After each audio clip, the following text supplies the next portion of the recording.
ചില സമ്മാനങ്ങൾ. ഇതെല്ലാം നമുക്ക് ഏറ്റവും പ്രിയപ്പെട്ടവർക്ക് വേണ്ടിയാവുമ്പോഴാണ് അത് കൂടുതൽ മനോഹരമാകുന്നത്.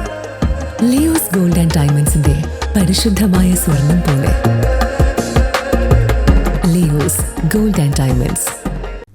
എരുമപ്പെട്ടി മുട്ടിക്കൽ പുഴയിൽ നിർമ്മിച്ച താൽക്കാലിക തടയണ തകർന്നു. വാഴാനി ഡാമിൽ നിന്നും വെള്ളം തുറന്നുവിട്ടതിനെ തുടർന്നാണ് തടയണ തകർന്നത്.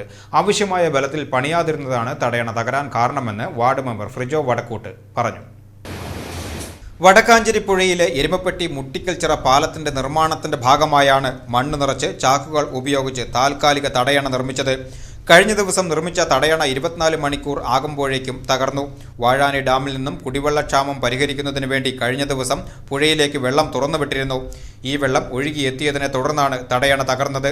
വേണ്ടത്ര ഉറപ്പിൽ പണിയാതിരുന്നതാണ് തടയണ തകരാൻ കാരണമെന്ന് വാർഡ് മെമ്പർ ഫ്രിജോ വടക്കൂട്ട് പറഞ്ഞു. നിർമ്മാണം നടത്തുന്ന സമയത്ത് തന്നെ വെള്ളം തുറന്നുവിട്ടാൽ തടയണ തകരാൻ സാധ്യതയുണ്ടെന്നും ആവശ്യമായ ഉറപ്പിൽ നിർമ്മിക്കണമെന്നും ഇറിഗേഷൻ വകുപ്പിലും നിർമ്മാണം നിർവഹിക്കുന്ന Kerala irrigation infrastructure development corporation അധികൃതരോടും ആവശ്യപ്പെട്ടിട്ടും ഇത് അവഗണിച്ചുവെന്നും വാർഡ് മെമ്പർ പറയുന്നു. ഒരു 2 ചാക്ക് വെച്ചിട്ട് വീതിയിലിട്ടുള്ള ഒരു ചെറിയ കുഞ്ഞു മണ്ണിട്ടുള്ള ഒരു ബണ്ട് ഉണ്ടായിരുന്നു. അപ്പോൾ അതിന്റെ വിഷയം, ഇതിന്റെ പ്രാധാന്യം ഞാൻ ഇറിഗേഷൻ ഡിപ്പാർട്ട്മെന്റ്, ഇറിഗേഷൻ ഏരിയയുടെ അടുത്തും അതുപോലെ തന്നെ ഇത് നിർമ്മിക്കുന്നത് കിഫ്ബിയുടെ ഫണ്ട് ഉപയോഗിച്ചിട്ട് Kerala irrigation infrastructure development corporation എന്ന് പറഞ്ഞൊരു അതോറിറ്റിയാണ് നിർമ്മിക്കുന്നത്. അവർക്കെല്ലാം അവരുടെ ഇതിനെ വിളിച്ച് സംസാരിച്ചതാണ്. കാരണം ഇത് നമുക്ക് ഇവിടുന്ന് ഇതിന്റെ മുകളിൽ അപ്സ്ട്രീമിലുള്ള ഏകദേശം 400-ലധികം കുടുംബങ്ങൾക്ക് ഈ വെള്ളത്തിനെ അടിസ്ഥാനപ്പെടുത്തിയാണ് നമുക്ക് കിണറിൽ ജലം ലഭിക്കുന്നത്. കൃഷിയുടെ കാര്യം പോട്ടെ, മിനിമം കുടിവെള്ളം കൂടി വേണമെങ്കിൽ ലഭിക്കണമെങ്കിൽ ഇവിടെ വെള്ളം നിൽക്കണം. നമുക്കറിയാം, എല്ലാവർക്കും അറിയുന്ന കാര്യം, വാഴാനിയിൽ നമുക്ക് ഒത്തിരി തവണ വിടാനുള്ള വെള്ളമില്ല.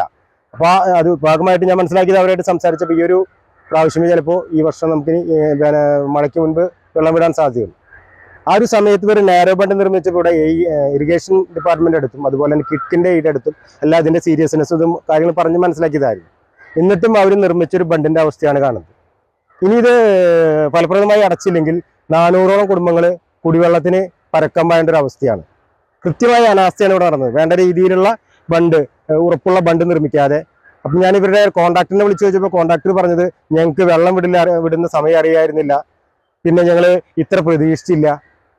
വളരെ ബാലിശമായ കാര്യങ്ങളാണ് പറയുന്നത്. അത് അവരറിഞ്ഞില്ലെന്ന് എനിക്കറിയത്തില്ല. എന്തായാലും ഡിപ്പാർട്ട്മെന്റിന്റെ അടുത്ത്, ഇറിഗേഷൻ ഡിപ്പാർട്ട്മെന്റിന്റെ അടുത്ത് അതുപോലെ തന്നെ കിഡ്കിന്റെ അടുത്ത് വിശദമായിട്ട് കാര്യങ്ങൾ പറഞ്ഞ് ഇതിന്റെ സീരിയസ്നെസ് മനസ്സിലാക്കിയിരുന്നതാണ്.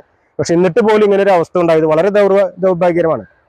വെള്ളം തടഞ്ഞു നിർത്തുന്നതിനായി നിലവിലുണ്ടായിരുന്ന ചീർപ്പുകൾ പാലം നിർമ്മാണത്തിന്റെ ഭാഗമായി എടുത്തു മാറ്റിയിരിക്കുകയാണ്. ഇതിന് ബദലായി കൂടിയാണ് താൽക്കാലിക തടയണ നിർമ്മിച്ചത്. തടയണ എത്രയും പെട്ടെന്ന് പുനർനിർമ്മിച്ചില്ലെങ്കിൽ 400-ലധികം കുടുംബങ്ങൾക്ക് രൂക്ഷമായ കുടിവെള്ളക്ഷാമം അനുഭവപ്പെടും.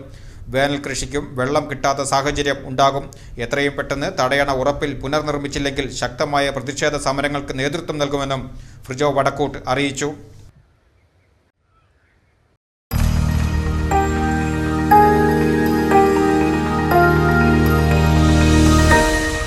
You are watching VCV News.